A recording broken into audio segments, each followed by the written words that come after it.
Les gens qui viennent me voir en coaching individuel ont un besoin de transformation. En général, ils ont une idée précise de leur demande et du besoin à transformer. Souvent, ils n'ont pas d'idée précise ou pas d'idée sur l'ordre dans lequel faire les choses.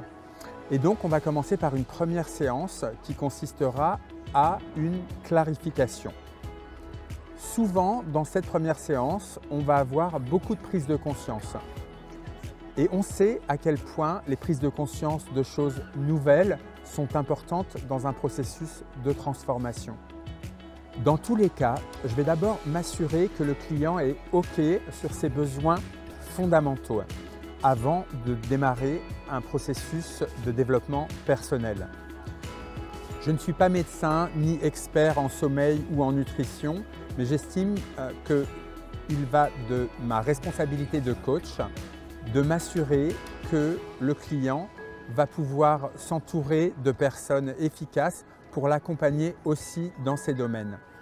L'idée étant d'augmenter la vitalité et d'être le plus prédisposé possible à faire un travail sur lui-même.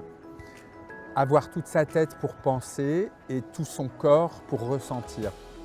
En gros, on va réviser la voiture, vérifier la pression des pneus, faire le plein de carburant avant de se demander comment on va configurer le GPS en termes de destination et si on va prendre l'autoroute ou les petites routes de campagne et sur quelle musique. Je parle de client et pas de coaché, car quand il y a un coach et un coaché, il y a un lien de subordination.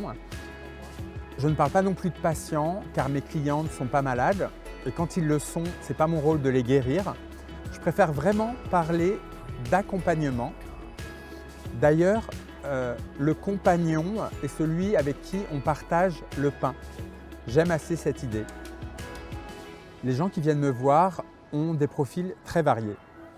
Il peut y avoir des accompagnements sur la durée, comme les personnes gravement malades ou accidentées, en tout cas dans un changement de vie total qui les oblige à tout transformer.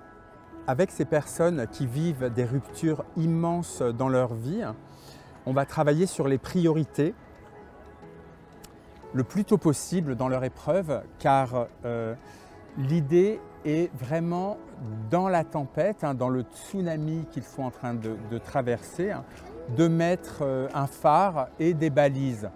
Un phare pour avoir une vision, quelque chose à regarder, un cap, et des balises pour éviter de se faire encore plus mal. Il y a aussi les ruptures que j'appelle positives.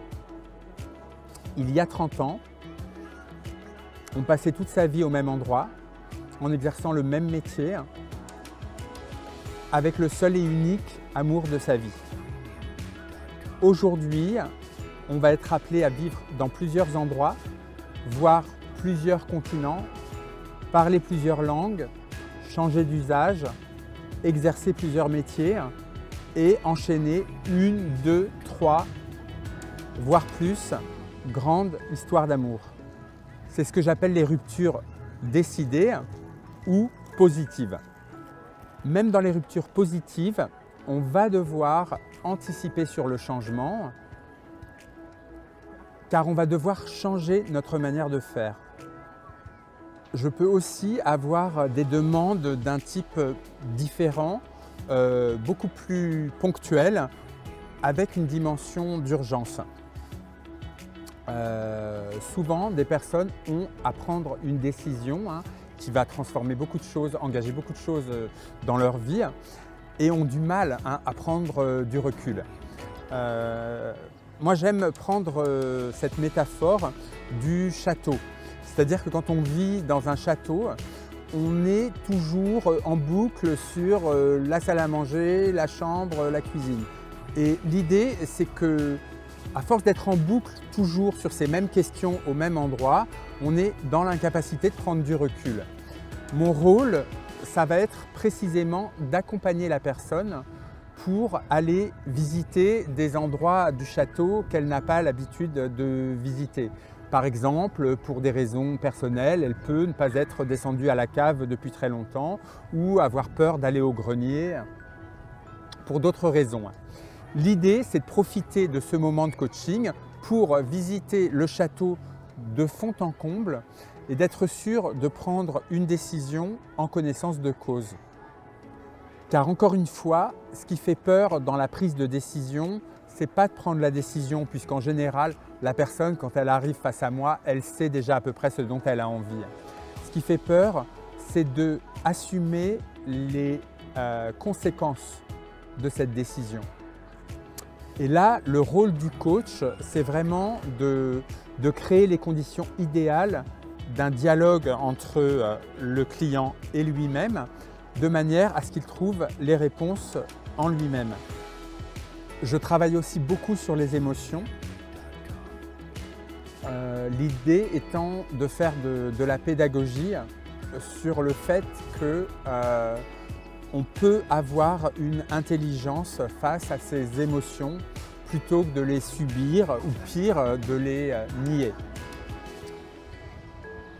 La colère, la tristesse, la joie sont là et en général viennent nous raconter quelque chose.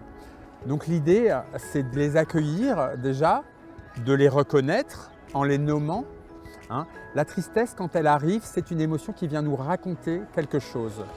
Maintenant, au-delà de l'identification de cette émotion et du fait de la mesurer, l'idée, c'est d'observer le comportement qu'on a quand on éprouve une telle émotion.